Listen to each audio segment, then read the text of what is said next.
কিছু কিছু কাজ আছে যেগুলো করলে রোজা ভাঙে না, বাট আমাদের মধ্যে কনফিউশন কাজ করে যে এটা করলে কি রোজা ভাঙবে।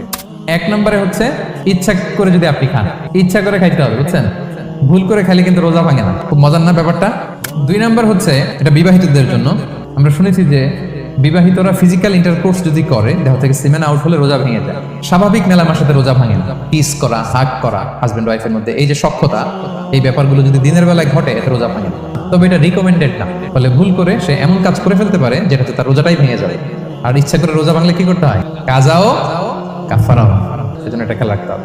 তিন নাম্বার, এটাকে আরবিতে বলে আল ইহতিলাম, ওয়েট ড্রিম, বাংলায় বলে স্বপ্ন দোষ। ঘুমের মধ্যে এমন কিছু দেখলেন ফলে আপনার সিমেন আউট হলো, আপনার রোজা ভাঙবে না। শুধু আপনি ঘুম থেকে উঠে ফরজ গোসলটা করে নিলেই হবে। চার নাম্বার হচ্ছে ব্লাড টেস্ট।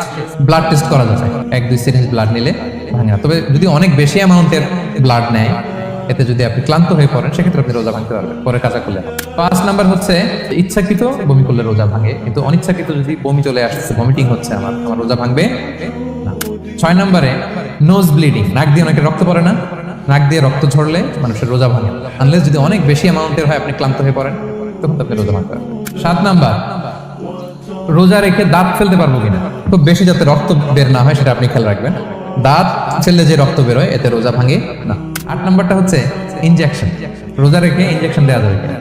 কিছু কিছু ইনজেকশন দেওয়া যাবে, কিছু কিছু দেওয়া যাবে না। এনার্জেটিক ইনজেকশন দেওয়া যাবে না। যে ইনজেকশনে ফুড সাপ্লিমেন্টারি আছে, যেটার মধ্যে নিউট্রিশন ভ্যালু আছে, এই ইনজেকশনগুলো দেওয়া যাবে না। এমনও ইনজেকশন আছে যেটা দিলে 7 দিন আপনার আর খাওয়া লাগবে না, একেবারে তরতা যাবে, এটা করলে রোজা ভেঙে যাবে, এগুলো দেওয়া যাবে না। কিন্তু পেইন কিলার যে ইনজেকশনগুলো আছে এটা দিতে পারবেন। অ্যান্টিবায়োটিক ইনজেকশন দিতে পারবেন, অ্যানেস্থেটিক ইনজেকশন দিতে পারবেন, এই জাতীয় মেডিকেশন ইনজেকশনগুলো দিতে পারবেন। কোভিডের যে ইনজেকশন এগুলো আপনি দিতে পারবেন। এগুলোতে রোজা ভাঙে না, কারণ এগুলোতে আপনার স্টোমাকে কিছু পৌঁছেও না, আপনাকে শক্তিবর্ধক কিছু দেহে প্রবেশও করাচ্ছে না, আপনার এনার্জিও বাড়ে। 9 নম্বরে কিছু কমন ব্যাপার আছে, এগুলো ক্লিয়ার করি। এর মধ্যে 1 নম্বর হচ্ছে টুথপেস্ট। রোজা রেখে টুথপেস্ট দিয়ে ব্রাশ করা যাবে কিনা, বলেন যাবে কি যাবে না? যাবে, কে কে হাত তুলতে দেখি। হ্যাঁ, মাত্র 1 জন, 2 জন, 3 জন, 4 জন, 5 জন, 6 জন, দল ভারী হচ্ছে আস্তে আস্তে। যাবে মাত্র 5 জন, আর যাবে না কজন দেখি?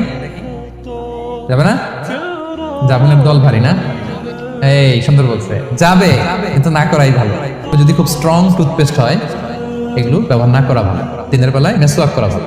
10 নম্বর, খুব মজার একটা পয়েন্ট, খাবারের যদি লবণ চেক করা হয় এতে রোজা ভাঙে না।